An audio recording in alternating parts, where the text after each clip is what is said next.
Mr. McLaughlin, I'm going to talk about this with you. Every administration has had a study and a plan, but nothing really has been implemented. If elected, what steps would you take to streamline local government? Well, listening to your question, it seems like so typical of Albany. Let's have a referendum without a plan. So vote on something before we know how it's implemented. As we know, the devil is in the details. You can't ask people to go and have a substantive vote on these issues without explaining to them how a plan is, how one it would be implemented, and what it means to them, not only from a financial point of view of the taxing district, but implementation, the services that some of these districts provide.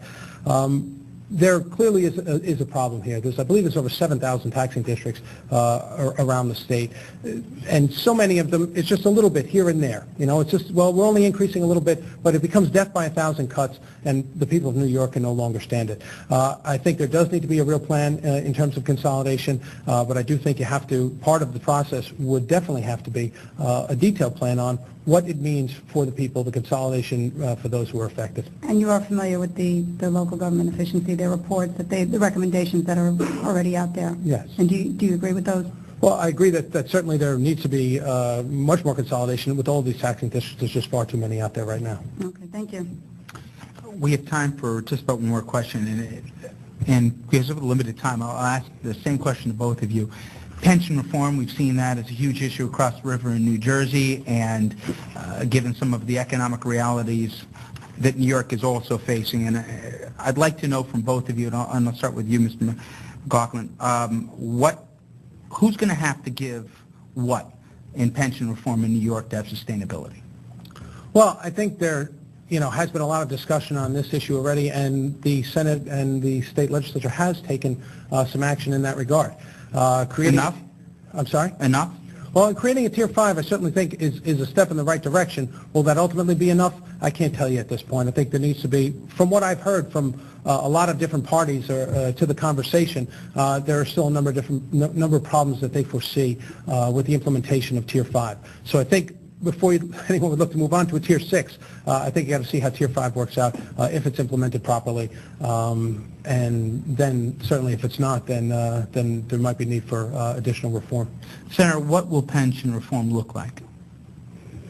Pension reform is going to look like everything else that works. It's going to look like stakeholders coming to the table and understanding that we are what we have, that security is important, that health benefits are important, and there is an opportunity for all of us to plan not only the present but the future. Tier 5 was a step, and it was a huge step, because there wasn't a willingness even when this, and it got passed over a year after it began being discussed, because people were afraid and so on and so forth, and it was, again, a collaborative effort on the part of the union, state, employees, legislature, governor, everybody to pull together and do this pension reform. So I think people get it. I think people understand that when we work together, we can do the things that we would seem to think would be impossible. So I think pension reform,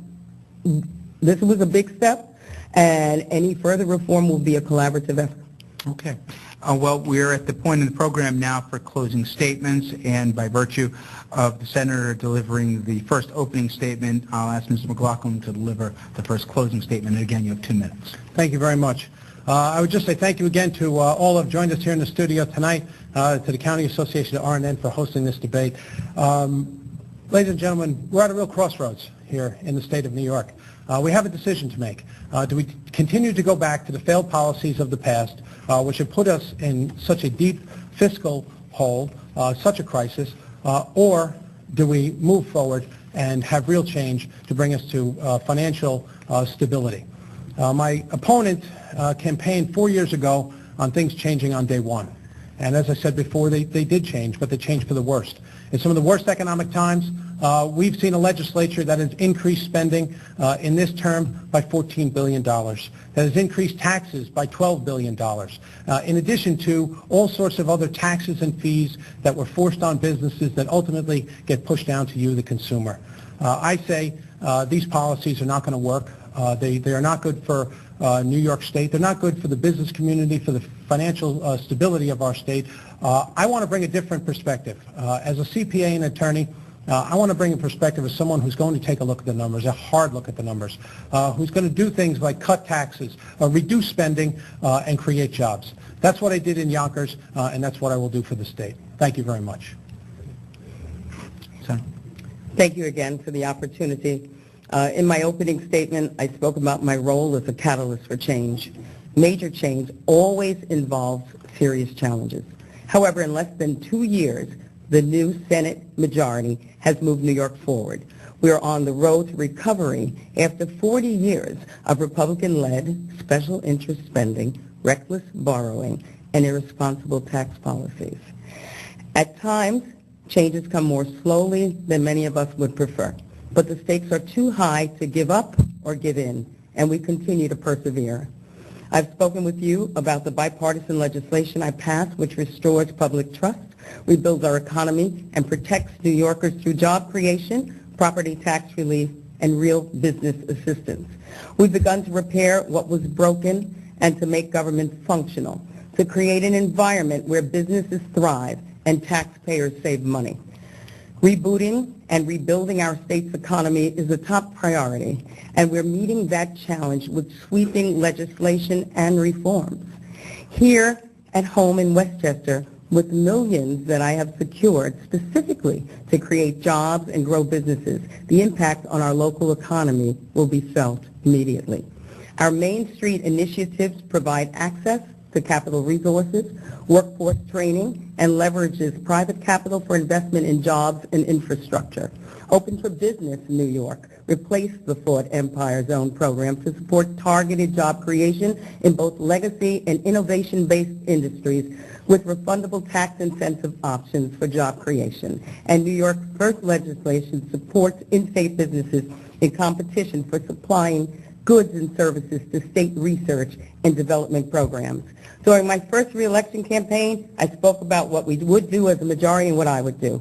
And now I'm able to tell you what I have done. I have a record, and I'm proud of the record, and I look forward to being able to continue to build on that record. Thank you.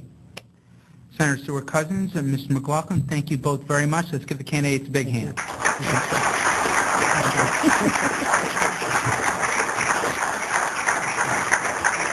I would also like to thank Karen McBride here for helping me out, executive editor for the Westchester County Business Journal, as well as the audience at home. Now, I want to give you a web address here, if we could bring it up on the bottom of the screen for everyone. If you go to calltoactioncampaign.org, you can find out more information as well as scheduling. There'll be another 3 debates coming up, including a congressional debate next Thursday.